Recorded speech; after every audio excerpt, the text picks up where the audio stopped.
आपका स्वागत है स्टोरी यूनिवर्स में। मुंशी प्रेमचंद की कहानी खुदाई फौजदार एक अमर रचना है जिसमें उन्होंने समाज के उस तबके की कहानी पेश की है जो धन और धर्म की आड़ में अपने कर्तव्यों से दूर हो जाता है।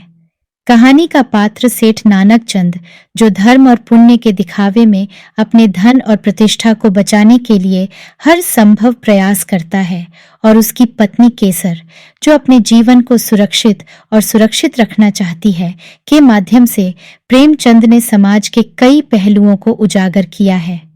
क्या होता है जब एक धर्मनिष्ठ सेठ के जीवन में अचानक डर और असुरक्षा के बादल छा जाते हैं? क्या उसका धन और धर्म उसे उन चुनौतियों से बचा पाएगा जो उसकी जान के पीछे पड़ी हैं? क्या सेठ और उसकी पत्नी इस संकट से उबर पाएंगे या उनका जीवन पूरी तरह से बदल जाएगा? मुंशी प्रेमचंद की कलम से निकली यह कहानी हमारे समाज के विभिन्न पहलुओं को बखूबी उजागर करती है, जो हमें सोचने पर मजबूर कर देती है। प्रेमचंद की लेखनी का जादू और उनकी कहानियों का मर्म हमें हमेशा कुछ नया सिखाता है। तो चलिए शुरू करते हैं। सेठ नानक चंद को आज फिर वही लिफाफा मिला और वही लिखावट सामने आई तो उनका चेहरा पीला पड़ गया। लिफाफा खोलते हुए हाथ और हृदय दोनों कांपने लगे। खत में क्या है ये उन्हें खूब मालूम था। इसी तरह के 2 खत पहले पा चुके थे। इस तीसरे खत में भी वही धमकियां हैं, इसमें उन्हें संदेह न था। पत्र हाथ में लिए हुए आकाश की ओर ताकने लगे। वह दिल के मजबूत आदमी थे। धमकियों से डरना उन्होंने न सीखा था। मुर्दों से भी अपनी रकम वसूल कर लेते थे। दया या उपकार जैसी मानवीय दुर्बलताएं उन्हें छू भी न गई थीं, नहीं तो महाजन ही कैसे बनते। उस पर धर्मनिष्ठ भी थे। हर पूर्णमासी को सत्यनारायण की कथा सुनते थे। हर मंगल को महावीर जी को लड्डू चढ़ाते थे। नित्य प्रति जमुना में स्नान करते थे और हर एकादशी को व्रत रखते और ब्राह्मणों को भोजन कराते थे। और इधर जब से घी में करारा नफा होने लगा था, एक धर्मशाला बनवाने की फिक्र में थे। जमीन ठीक कर ली थी। उनके असामियों में सैकड़ों ही थ्वई और बेलदार थे जो केवल सूद में काम को तैयार थे।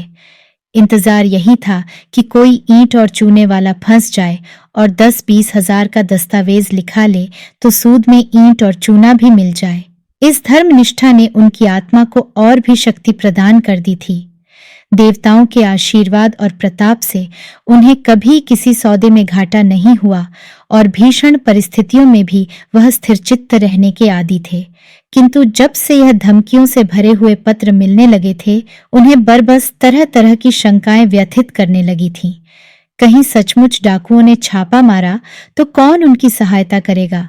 दैवी बाधाओं में तो देवताओं की सहायता पर वह तकिया कर सकते थे, पर सिर पर लटकती हुई इस तलवार के सामने वह श्रद्धा कुछ काम न देती थी। रात को उनके द्वार पर केवल एक चौकीदार रहता है। अगर 10-20 हथियारबंद आदमी आ जाए तो वह अकेला क्या कर सकता है? शायद उनकी आहट पाते ही भाग खड़ा हो। पड़ोसियों में ऐसा कोई नजर न आता था जो इस संकट में काम आवे। यद्यपि सभी उनके असामी थे या रह चुके थे, लेकिन यह एहसान फरामोशों का संप्रदाय है। जिस पत्तल में खाता है उसी में छेद करता है। जिसके द्वार पर अवसर पड़ने पर नाक रगड़ता है उसी का दुश्मन हो जाता है। इनसे कोई आशा नहीं। हाँ, किवाड़ें सुदृढ़ हैं, उन्हें तोड़ना आसान नहीं। फिर अंदर का दरवाजा भी तो है। 100 आदमी लग जाए तो हिलाए न हिले, और किसी ओर से हमले का खटका नहीं। इतनी ऊंची सपाट दीवार पर कोई क्या खा के चढ़ेगा? फिर उनके पास राइफलें भी तो हैं। एक राइफल से वह दर्जनों आदमियों को भून कर रख देंगे। मगर इतने प्रतिबंधों के होते हुए भी उनके मन में एक हुक सी समाई रहती थी। कौन जाने, चौकीदार भी उन्हीं में मिल गया हो, खिदमतगार भी आस्तीन के सांप हो गए हों। इसलिए वह अब बहुधा अंदर ही रहते थे, और जब तक मिलने वालों का पता ठिकाना न पूछ लें उनसे मिलते न थे। फिर भी 2-4 घंटे तो चौपाल में बैठने ही पड़ते थे, नहीं तो सारा कारोबार मिट्टी में न मिल जाता। जितनी देर बाहर रहते थे उनके प्राण जैसे सूली पर टंगे रहते थे। उधार उनके मिजाज में बड़ी तब्दीली हो गई थी। इतने विनम्र और मिष्टभाषी वह कभी न थे। गालियां तो क्या, किसी से तू तकार भी न करते। सूद की दर भी कुछ घटा दी थी, लेकिन फिर भी चित्त को शांति न मिलती थी। आखिर कई मिनट तक दिल को मजबूत करने के बाद उन्होंने पत्र खोला और जैसे गोली लग गई। सिर में चक्कर आ गया और सारी चीजें नाचती हुई मालूम हुई। सांस फूलने लगी, आंखें फैल गईं। लिखा था, तुमने हमारे दोनों पत्रों पर कुछ भी ध्यान न दिया। शायद तुम समझते होगे कि पुलिस तुम्हारी रक्षा करेगी, लेकिन यह तुम्हारा भ्रम है। पुलिस उस वक्त आएगी जब हम अपना काम करके 100 कोस निकल गए होंगे। तुम्हारी अक्ल पर पत्थर पड़ गया है, इसमें हमारा कोई दोष नहीं। हम तुमसे सिर्फ 25,000 रुपये मांगते हैं। इतने रुपए दे देना तुम्हारे लिए कुछ भी मुश्किल नहीं। हमें पता है कि तुम्हारे पास 1 लाख की मोहरें रखी हुई हैं, लेकिन विनाश काले विपरीत बुद्धि। अब हम तुम्हें और ज्यादा न समझाएंगे। तुमको समझाने की चेष्टा करना ही व्यर्थ है। आज शाम तक अगर रुपए न आ गए तो रात को तुम्हारे ऊपर धावा होगा। अपनी हिफाजत के लिए जिसे बुलाना चाहो बुला लो, जितने आदमी और हथियार जमा करना चाहो जमा कर लो। हम ललकार कर आएंगे और दिन दहाड़े आएंगे। हम चोर नहीं हैं, हम वीर हैं और हमारा विश्वास बाहुबल में है। हम जानते हैं कि लक्ष्मी उसी के गले में जयमाल डालती है जो धनुष तोड़ सकता है, मछली को वेधा सकता है। यदि सेठ ने तुरंत बही खाते बंद कर दिए और रोकड़ संभालकर तिजोरी में रख दिया और सामने का द्वार भीतर से बंद करके मरे हुए से केसर के पास आकर बोले, आज फिर वही खत आया। केसर, अब आज ही आ रहे हैं। केसर दोहरे बदन की स्त्री थी। यौवन बीत जाने पर भी युवती शौक सिंगार में लिप्त रहने वाली उस फलहीन वृक्ष की तरह जो पतझड़ में भी हरी भरी पत्तियों से लदा रहता है। संतान की विफल कामना में जीवन का बड़ा भाग बिता चुकने के बाद अब उसे अपनी संचित माया को भोगने की धुन सवार रहती थी। मालूम नहीं कब आंखें बंद हो जाएं, फिर यह थाती किसके हाथ लगेगी, कौन जाने। इसलिए उसे सबसे अधिक भय बीमारी का था, जिसे वह मौत का पैगाम समझती थी और नित्य ही कोई न कोई दवा खाती रहती थी। काया के इस वस्त्र को उस समय तक उतारना न चाहती थी जब तक उसमें एक तार भी बाकी रहे। बाल बच्चे होते तो वह मृत्यु का स्वागत करती, लेकिन अब तो उसके जीवन ही के साथ अंत था। फिर क्यों न वह अधिक से अधिक समय तक जिए। हाँ, वह जीवन निरानंद अवश्य था, उस मधुर ग्रास की भांति जिसे हम इसलिए खा जाते हैं कि रखे रखे सड़ जाएगा। उसने घबरा कर कहा, मैं तुमसे कब से कह रही हूं कि 2-4 महीनों के लिए यहां से कहीं भाग चलो, लेकिन तुम सुनते ही नहीं। आखिर क्या करने पर तुले हुए हो? सेठ जी सशंक तो थे और यह स्वाभाविक था।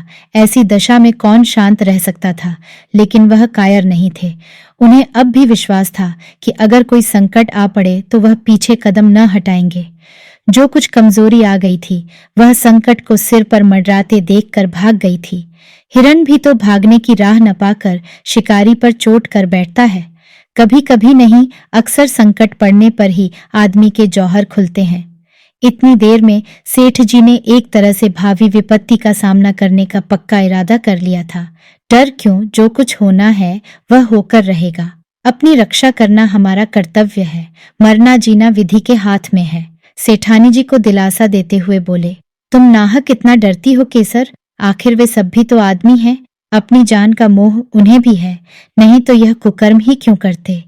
मैं खिड़की की आड़ से 10-20 आदमियों को गिरा सकता हूँ। पुलिस को इत्तला देने भी जा रहा हूँ। पुलिस का कर्तव्य है कि हमारी रक्षा करे। हम 10,000 सालाना टैक्स देते हैं। किस लिए? मैं अभी दरोगा जी के पास जाता हूँ। जब सरकार हमसे टैक्स लेती है तो हमारी मदद करना उसका धर्म हो जाता है। राजनीति का यह तत्व उसकी समझ में नहीं आया। वह तो किसी तरह उस भय से मुक्त होना चाहती थी जो उसके दिल में सांप की भांति बैठा फुफकार रहा था। पुलिस का उसे जो अनुभव था उससे चित्त को संतोष न होता था। बोली, पुलिस वालों को बहुत देख चुकी। वारदात के समय तो उनकी सूरत नहीं दिखाई देती, जब वारदात हो चुकती है तब अलबत्ता शान के साथ आकर रोब जमाने लगते हैं। पुलिस तो सरकार का राज चला रही है, तुम क्या जानो। मैं तो कहती हूँ यूं अगर कल वारदात होने वाली होगी तो पुलिस को खबर देने से आज ही हो जाएगी। लूट के माल में इनका भी साझा होता है। जानता हूँ, देख चुका हूँ और रोज देखता हूँ, लेकिन मैं सरकार को 10,000 का सालाना टैक्स देता हूँ। पुलिस वालों का आदर सत्कार भी करता रहता हूँ। अभी जाड़ों में सुपरिंटेंडेंट साहब आए थे तो मैंने कितनी रसद पहुंचाई थी।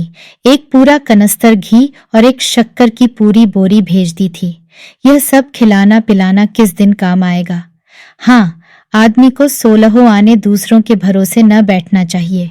इसलिए मैंने सोचा है तुम्हें भी बंदूक चलाना सिखा दूं।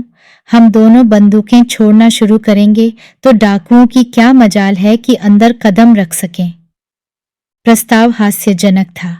केसर ने मुस्कुराकर कहा, हाँ और क्या, अब आज मैं बंदूक चलाना सीखूंगी। तुमको जब देखो हंसी ही सूझती है। इसमें हंसी की क्या बात है। आजकल तो औरतों की फौजें बन रही हैं। सिपाहियों की तरह औरतें भी कवायद करती हैं, बंदूक चलाती हैं, मैदानों में खेलती हैं। औरतों के घर में बैठने का जमाना अब नहीं है। विलायत की औरतें बंदूक चलाती होंगी, यहाँ की औरतें क्या चलाएंगी। हाँ, हाथ भर की जबान चाहे चला लें। यहाँ की औरतों ने बहादुरी के जो जो काम किए हैं उनसे इतिहास के पन्ने भरे पड़े हैं। आज दुनिया उन वृत्तांतों को पढ़कर चकित हो जाती है। पुराने जमाने की बातें छोड़ो, तब औरतें बहादुर रही होंगी। आज कौन बहादुरी कर रही हैं। वाह, अभी हजारों औरतें घर बार छोड़कर हंसते हंसते जेल चली गईं। यह बहादुरी नहीं थी। अभी पंजाब में हरनाथ कुंवर ने अकेले 4 सशस्त्र डाकुओं को गिरफ्तार किया और लाट साहब तक ने उसकी प्रशंसा की। क्या जाने वे कैसी औरतें हैं। मैं तो डाकुओं को देखते ही चक्कर खाकर गिर पड़ूंगी। उसी वक्त नौकर ने आकर कहा, सरकार, थाने से 4 कांस्टेबल आए हैं, आपको बुला रहे हैं। सेठ जी प्रसन्न होकर बोले, थानेदार भी हैं।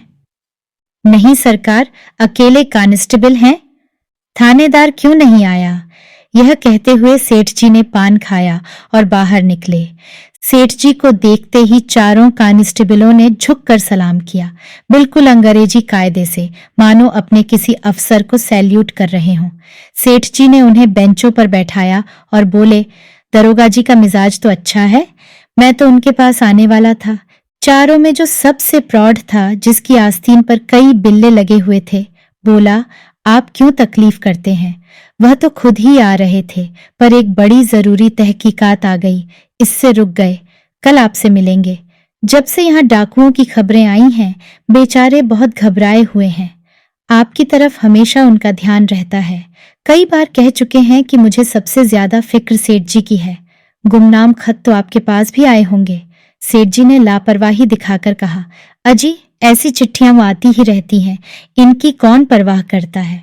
मेरे पास तो 3 खत आ चुके हैं, मैंने किसी से जिक्र भी नहीं किया। कांस्टेबल हंसा, दरोगा जी को खबर मिली थी। सच? हाँ साहब, रत्ती रत्ती खबर मिलती रहती है। यहाँ तक मालूम हुआ है कि कल आपके मकान पर उनका धावा होने वाला है। जभी तो आज दरोगा जी ने मुझे आपकी खिदमत में भेजा। मगर वहां कैसे खबर पहुंची, मैंने तो किसी से कहा ही नहीं। कांस्टेबल ने रहस्यमय भाव से कहा, हुजूर, यह न पूछें। इलाके के सबसे बड़े सेठ के पास ऐसे खत आए और पुलिस को खबर न हो। भला कोई बात है। फिर ऊपर से बराबर ताकीद आती रहती है कि सेठ जी को शिकायत का कोई मौका न दिया जाए। सुपरिंटेंडेंट साहब की खास ताकीद है आपके लिए। और हुजूर, सरकार भी तो आप ही के बूते पर चलती है। सेठ साहूकारों के जान माल की हिफाजत न करे तो रहे कहाँ। हमारे होते मजाल है कि कोई आपकी तरफ तिरछी आंखों से देख सके, मगर यह कमबख्त डाकू इतने दिलेर और तादाद में इतने ज्यादा हैं कि थाने के बाहर उनसे मुकाबिला करना मुश्किल है। दरोगा जी गारद मंगाने की बात सोच रहे थे, मगर ये हत्यारे कहीं एक जगह तो रहते नहीं। आज यहाँ हैं तो कल यहाँ से 200 कोस पर। गारद मंगाकर ही क्या किया जाए। इलाके की रियाया की तो हमें ज्यादा फिक्र नहीं। हुजूर मालिक हैं, आपसे क्या छिपाएं, किसके पास रखा है इतना माल असबाब। और अगर किसी के पास 200-400 की पूंजी निकल ही आई तो उसके लिए पुलिस डाकुओं के पीछे अपनी जान हथेली पर लिए न फिरेगी। उन्हें क्या, वह तो छूटते ही गोली चलाते हैं और अक्सर छिपकर। हमारे लिए तो 1000 बंदिशें हैं। कोई बात बिगड़ जाए तो उलटे अपनी ही जान आफत में फंस जाए। हमें तो ऐसे रास्ते चलना है कि सांप मरे और लाठी न टूटे। इसलिए दरोगाजी ने आपसे यह अर्ज करने को कहा है कि आपके पास जोखिम की जो चीजें हों उन्हें लाकर सरकारी खजाने में जमा कर दीजिए। आपको उसकी रसीद दे दी जाएगी। ताला और मुहर आप ही की रहेगी। जब यह हंगामा ठंडा हो जाए तो मंगवा लीजिएगा। इससे आपको भी बेफिक्री हो जाएगी और हम भी जिम्मेदारी से बच जाएंगे। नहीं खुदा न करे कोई वारदात हो जाए तो हुजूर को तो जो नुकसान हो वह तो हो ही, हमारे ऊपर भी जवाबदेही आ जाए। और यह जालिम सिर्फ माल असबाब लेकर ही तो जान नहीं छोड़ते, खून करते हैं, घर में आग लगा देते हैं, यहाँ तक कि औरतों की बेइज्जती भी करते हैं। हुजूर तो जानते हैं होता है वही जो तकदीर में लिखा है। आप इकबाल वाले आदमी हैं, डाकू आपका कुछ नहीं बिगाड़ सकते। सारा कस्बा आपके लिए जान देने को तैयार है। आपका पूजा पाठ धर्म कर्म खुदा खुद देख रहा है। यह उसी की बरकत है कि आप मिट्टी भी छू लें तो सोना हो जाए। लेकिन आदमी भरसक अपनी हिफाजत करता है। हुजूर के पास मोटर है ही, जो कुछ रखना हो उस पर रख दीजिए। हम 4 आदमी आपके साथ हैं, कोई खटका नहीं। वहां 1 मिनट में आपको फुर्सत हो जाएगी। पता चला है कि इस गोल में 20 जवान हैं। 2 तो बैरागी बने हुए हैं, 2 पंजाबियों के भेस में धुस्से और अलवान बेचते फिरते हैं। इन दोनों के साथ 2 बहंगी वाले भी हैं। 2 आदमी बलूचियों के भेस में छुरियां और ताले बेचते हैं। कहाँ तक गिनाऊं हुजूर, हमारे थाने में तो हर एक का हुलिया रखा हुआ है। खतरे में आदमी का दिल कमजोर हो जाता है और वह ऐसी बातों पर विश्वास कर लेता है जिन पर शायद होश हवास में न करता। जब किसी दवा से रोगी को लाभ नहीं होता तो हम दुआ, ताबीज, ओझों और सयानों की शरण लेते हैं, और वहां तो संदेह करने का कोई कारण ही न था। संभव है दरोगा जी का कुछ स्वार्थ हो, मगर सेठ जी इसके लिए तैयार थे। अगर 2-400 बल खाने पड़े तो कोई बड़ी बात नहीं। ऐसे अवसर तो जीवन में आते ही रहते हैं, और इस परिस्थिति में इससे अच्छा दूसरा क्या इंतजाम हो सकता था। बल्कि इसे तो ईश्वरीय प्रेरणा समझना चाहिए। माना उनके पास 2-2 बंदूकें हैं। कुछ लोग मदद करने के लिए निकल ही आएंगे, लेकिन है जान जोखिम। उन्होंने निश्चय किया दरोगा जी की इस कृपा से लाभ उठाना चाहिए। इन्हीं आदमियों को कुछ दे दिलाकर सारी चीजें निकलवा लेंगे। दूसरों का क्या भरोसा, कहीं कोई चीज उड़ा दें तो बस। उन्होंने इस भाव से कहा मानो दरोगा जी ने उन पर कोई विशेष कृपा नहीं की है, वह तो उनका कर्तव्य ही था। मैंने यहाँ ऐसा प्रबंध किया था कि यहाँ वह सब आते तो उनके दौत खट्टे कर दिए जाते। सारा कस्बा मदद के लिए तैयार था। सभी से तो अपना मित्र भाव है, लेकिन दरोगाजी की तजवीज मुझे पसंद है। इससे वह भी अपनी जिम्मेदारी से बरी हो जाते हैं और मेरे सिर से भी फिक्र का बोझ उतर जाता है। लेकिन भीतर से चीजें बाहर निकाल निकाल कर लाना मेरे बूते की बात नहीं। आप लोगों की दुआ से नौकर चाकरों की तो कमी नहीं है, मगर किसकी नीयत कैसी है कौन जान सकता है। आप लोग कुछ मदद करें तो काम आसान हो जाए। हेड कांस्टेबल ने बड़ी खुशी से यह सेवा स्वीकार कर ली और बोला, हम सब हुजूर के ताबेदार हैं, इसमें मदद की कौन सी बात है। तलब सरकार से पाते हैं, यह ठीक है, मगर देने वाले तो आप ही हैं। आप केवल सामान हमें दिखाए जायन, हम बात की बात में सारी चीजें निकाल लाएंगे। हुजूर की खिदमत करेंगे तो कुछ इनाम इकराम मिलेगा ही। तनख्वाह में गुजर नहीं होता सेठ जी। आप लोगों की रहम की निगाह न हो तो एक दिन भी निबाह न हो, बाल बच्चे भूखों मर जाए। 15-20 रुपये में क्या होता है हुजूर, इतना तो हमारे लिए ही पूरा नहीं पड़ता। सेठ जी ने अंदर जाकर केसर से यह समाचार कहा तो उसे जैसे आंखें मिल गईं। बोली, भगवान ने सहायता की, नहीं मेरे प्राण संकट में पड़े हुए थे। सेठ जी ने सर्वज्ञता के भाव से फरमाया, इसी को कहते हैं सरकार का इंतजाम। इसी मुस्तैदी के बल पर सरकार का राज थमा हुआ है। कैसी सुव्यवस्था है कि जरा सी कोई बात हो वहां तक खबर पहुंच जाती है और तुरंत उसकी रोकथाम का हुक्म हो जाता है। और यहाँ वाले ऐसे बुद्धू हैं कि स्वराज्य स्वराज्य चिल्ला रहे हैं। इनके हाथ में अख्तियार आ जाए तो दिन दोपहर लूट मच जाए, कोई किसी की न सुने। ऊपर से ताकीद आई है, हाकिमों का आदर सत्कार कभी निष्फल नहीं जाता। मैं तो सोचता हूँ कोई बहुमूल्य वस्तु घर में न छोंगूं, साले आएं तो अपना सा मुंह लेकर रह जाएं। केसर ने मन ही मन प्रसन्न होकर कहा, कहूं जी उनके सामने फेंक देना कि जो चीज चाहो निकाल ले जाओ, साले झेप जाएंगे। घमंड तो देखो कि तिथि तक बता दी। यह नहीं समझे कि अंग्रेजी सरकार का राज है, तुम डाल डाल चलो तो वह पात पात चलते हैं। समझे होंगे कि धमकी में आ जाएंगे। 3 कांस्टेबलों ने आकर संदूकचे और सेफ निकालने शुरू किए। एक बाहर सामान को मोटर पर लाद रहा था और एक हर एक चीज को नोटबुक पर टोकता जाता था। आभूषण, मुहरें, नोट, रुपये, कीमती कपड़े, साड़ियां, लहंगे, शाल दुशाले सब कार में रख दिए। मामूली बर्तन, लोहे लकड़ी के सामान, फर्श आदि के सिवा घर में और कुछ न बचा, और डाकुओं के लिए ये चीजें कौड़ी की भी नहीं। केसर का सिंगारदान खुद सेठ जी लाए और हेड के हाथ में देकर बोले, इसे बड़ी हिफाजत से रखना भाई। हेड ने सिंगारदान लेकर कहा, मेरे लिए एक एक तिनका इतना ही कीमती है। सेठ जी के मन में एक संदेह उठा। पूछा, खजाने की कुंजी तो मेरे ही पास रहेगी? और क्या, यह तो मैं पहले ही अर्ज कर चुका, मगर यह सवाल आपके दिल से क्यों पैदा हुआ? यूं ही पूछा था, सेठ जी लज्जित हो गए। नहीं, अगर आपके दिल में कुछ शुबहा हो तो हम लोग यहाँ भी आपकी खिदमत के लिए हाजिर हैं।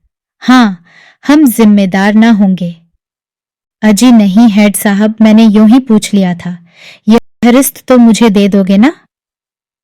फहरिस्त आपको थाने में दरोगाजी के दस्तखत से मिलेगी, इसका क्या एतबार। कार पर सारा सामान रख दिया गया।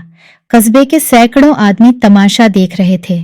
कार बड़ी थी पर ठसाठस भरी हुई थी। बड़ी मुश्किल से सेठ जी के लिए जगह निकली। चारों कांस्टेबल आगे की सीट पर सिमट कर बैठे। कार चली। केसर द्वार पर इस तरह खड़ी थी मानो उसकी बेटी विदा हो रही हो। बेटी ससुराल जा रही है जहां वह मालकिन बनेगी, लेकिन उसका घर सूना किए जा रही है। थाना यहाँ से 5 मील पर था। कस्बे से बाहर निकलते ही पहाड़ों का पत्थरीला सन्नाटा था, जिसके दामन में हरा भरा मैदान था, और इसी मैदान के बीच में लाल मोरम की सड़क चक्कर खाती हुई लाल सांप जैसी निकल गई थी। हेड ने सेठ जी से पूछा, यह कहाँ तक सही है सेठ जी कि आज से 25 साल पहले आपके बाप केवल लौटा डोर लेकर यहाँ खाली हाथ आए थे? सेठ जी ने गर्व करते हुए कहा, बिल्कुल सही है। मेरे पास कुल 3 रुपए थे, उसी से आटे दाल की दुकान खोली थी। तकदीर का खेल है, भगवान की दया चाहिए, आदमी के बनते बिगड़ते देर नहीं लगती। लेकिन मैंने कभी पैसे को दौतों से नहीं पकड़ा, यथाशक्ति धर्म का पालन करता गया। धान की शोभा धर्म ही से है, नहीं तो धान से कोई फायदा नहीं। आप बिल्कुल ठीक कहते हैं सेठ जी, आपको मूरत बनाकर पूजना चाहिए। 3 रुपए से लाख कमा लेना मामूली काम नहीं है। आधी रात तक सिर उठाने की फुर्सत नहीं मिलती खां साहब। आपको तो यह सब कारोबार जंजाल सा लगता होगा। जंजाल तो है ही, मगर भगवान की ऐसी माया है कि आदमी सब कुछ समझकर भी इसमें फंस जाता है और सारी उम्र फंसा रहता है। मौत आ जाती है तभी छुट्टी मिलती है। बस यही अभिलाषा है कि कुछ यादगार छोड़ जाऊं। आपके कोई औलाद हुई ही नहीं? भाग्य में न थी खां साहब, और क्या कहूं। जिनके घर में भूनी भांग नहीं है, उनके यहाँ घास फूस की तरह बच्चे ही बच्चे देख लो। जिन्हें भगवान ने खाने को दिया है, वे संतान का मुंह देखने को तरसते हैं। आप बिल्कुल ठीक कहते हैं सेठ जी, जिंदगी का मजा संतान से है। जिसके आगे अंधेरा है, उसके लिए धान दौलत किस काम की। ईश्वर की यही इच्छा है तो आदमी क्या करे। मेरा बस चलता तो मायाजाल से निकल भागता खां साहब, एक क्षण भी यहां न रहता। कहीं तीर्थ स्थान में बैठकर भगवान का भजन करता, मगर करूं क्या, मायाजाल तोड़े नहीं टूटता। एक बार दिल मजबूत करके तोड़ क्यों नहीं देते? सब उठाकर गरीबों को बांट दीजिए। साधु संतों को नहीं, न मोटे ब्राह्मणों को, बल्कि उनको जिनके लिए यह जिंदगी बोझ हो रही है, जिसकी यही एक आरजू है कि मौत आकर उनकी विपत्ति का अंत कर दे। इस माया जाल को तोड़ना आदमी का काम नहीं है खां साहब, भगवान की इच्छा होती है तभी मन में वैराग्य आता है। आज भगवान ने आपके ऊपर दया की है। हम इस माया जाल को मकड़ी के जाले की तरह तोड़कर आपको आजाद करने के लिए भेजे गए हैं। भगवान आपकी भक्ति से प्रसन्न हो गए हैं और आपको इस बंधन में नहीं रखना चाहते, जीवन मुक्त कर देना चाहते हैं। ऐसी भगवान की दया हो जाती तो क्या पूछना खां साहब। भगवान की ऐसी ही दया है सेठ जी, विश्वास मानिए। हमें इसीलिए उन्होंने मृत्युलोक में तैनात किया है। हम कितने ही माया जाल के कैदियों की बेड़ियां काट चुके हैं। आज आपकी बारी है। सेठ जी की नाड़ियों में जैसे रक्त का प्रवाह बंद हो गया। सहमी हुई आंखों से सिपाहियों को देखा, फिर बोले, आप बड़े हंसोड़ हो खां साहब। हमारे जीवन का सिद्धांत है कि किसी को कष्ट मत दो, लेकिन ये रुपये वाले कुछ ऐसी औंधी खोपड़ी के लोग हैं कि जो उनका उद्धार करने आता है उसी के दुश्मन हो जाते हैं। हम आपकी बेड़ियां काटने आए हैं, लेकिन अगर आपसे कहें कि यह सब जमा जत्था और लता पता छोड़कर घर की राह लीजिए तो आप चीखना चिल्लाना शुरू कर देंगे। हम लोग वही खुदाई फौजदार हैं जिनके इत्तलाई खत आपके पास पहुंच चुके हैं। सेठ जी मानो आकाश से पाताल में गिर पड़े। सारी ज्ञानेंद्रियों ने जवाब दे दिया और इसी मूर्छा की दशा में वह मोटर कार से नीचे ढकेल दिए गए और गाड़ी चल पड़ी। सेठ जी की चेष्टा जाग पड़ी। बदहवास गाड़ी के पीछे दौड़े, हुजूर सरकार, तबाह हो जाए नगे, दया कीजिए, घर में एक कौड़ी भी नहीं है। हेड साहब ने खिड़की से बाहर हाथ निकाला और 3 रुपये जमीन पर फेंक दिए। मोटर की चाल तेज हो गई। सेठ जी सिर पकड़कर बैठ गए और विक्षिप्त नेत्रों से मोटर कार को देखा, जैसे कोई शव स्वर्गारोही प्राण को देखे। उनके जीवन का स्वप्न उड़ा चला जा रहा था।